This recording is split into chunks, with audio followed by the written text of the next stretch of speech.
राजकारणात दर मिनिटाला काहीतरी नवं घडतंय. बातमी कुणीही दे, पण खरी अपडेट मिळते फक्त राजकीय लाईव्हवर. 1 मे 1960 सह्याद्रीच्या कुशीत एक नवं स्वप्न साकार झालं. संयुक्त महाराष्ट्राच्या चळवळीतील त्याग, बलिदान आणि संघर्षाच्या ज्वालेतून महाराष्ट्र राज्याचा उदय झाला.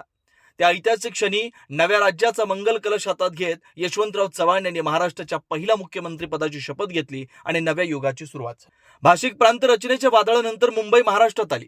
मात्र बेळगावसह सीमाभाग कर्नाटकात गेल्यानं सीमावासीयांच्या मनात वेदनेची सल कायम राहिली. 1962 साल उजाडलं आणि नव्या राज्यातील पहिल्या विधानसभा निवडणुकीचं रणशिंग फुंकलं गेलं. 264 जागांचं नवं राजकीय सभागृह उभं राहिलं. 33 जागा अनुसूचित जातींसाठी, 14 राखीव तर 217 खुल्या. 19 फेब्रुवारी 1962 रोजी मतदानाची प्रक्रिया पार पडली. तब्बल 60.36% मतदारांनी सहभाग नोंदवत लोकशाहीवरील विश्वास अधिक बळकट केला. राज्यभरात 20,291 मतदान केंद्रांवरून 251 पुरुष आणि 13 महिला आमदार विधानभवनात दाखल झाले. जिल्ह्यात 8 मतदारसंघांची उभारणी झाली. सांगली, जत, मिरज, तासगाव, खानापूर, विटा, राखीव, वाळवा आणि शिराळा या भूमीत आधीच प्रभावी राजकीय बस्तान बसवलेले वसंतदादा पाटील यांनी सांगलीतून हॅट्रिक साधत आपलं नेतृत्व अधोरेखित केलं. मिरजेत गुंडू दशरथ पाटील यांची पुन्हा एंट्री झाली. जतमध्ये तुकाराम कृष्णराव शेंडगे यांनी प्रचंड मताधिक्यानं विजय संपादन केला. तासगाव, खानापूर, विटा, वाळवा आणि शिराळा या सर्व ठिकाणी काँग्रेसचा झेंडा फडकला. वाळव्यातून राजाराम बापू पाटील यांनी दमदार पुनरागमन करत राजकीय समीकरण बदलून टाकली. शिराळ्यात नाईक घराण्याचा उदय होत वसंतराव नाईक विधानसभेत दाखल झाले. या निवडणुकीत काँग्रेसनं 264 पैकी 215 जागांवर विजय मिळवत एकहाती सत्ता काबीज केली.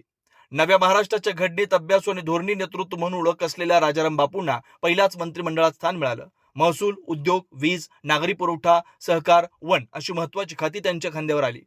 7 सप्टेंबर 1966 रोजी विधिमंडळात त्यांनी सादर केलेल्या जमीन महसूल विधेयकानं शेतकऱ्यांसाठी नवा अध्याय उघडला. बँक कर्ज प्रक्रिया सुलभ झाली. पाण्याच्या हक्कांबाबत स्पष्टता आली आणि ग्रामीण अर्थकारणाला नवं बळ मिळालं. याच काळात सांगलीत वसंतदादांनी साखर सहकाराची मुहूर्तमेढ रोवली.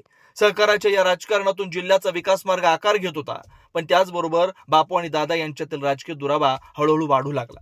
1966 मध्ये वसंतदादांची काँग्रेस प्रदेशाध्यक्षपदी निवड झाली आणि राज्याच्या राजकीय पटावर नवं समीकरण आकार घेऊ लागलं. 1962 ची निवडणूक ही केवळ सत्तांतराची नव्हती, ती नव्या महाराष्ट्राच्या राजकीय संस्कारांची पायाभरणी होती.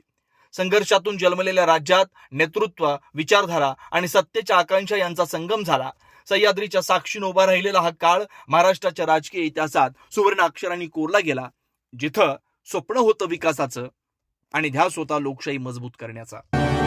राजकीय घडामोडींचा सर्वात वेगवान अपडेट फक्त इथेच राजकीय लाईव्हवर. आमच्या YouTube चॅनलला लाईक, शेअर, सबस्क्राईब करा आणि रहा राजकारणाच्या रणभूमीवरील थेट नजरेत.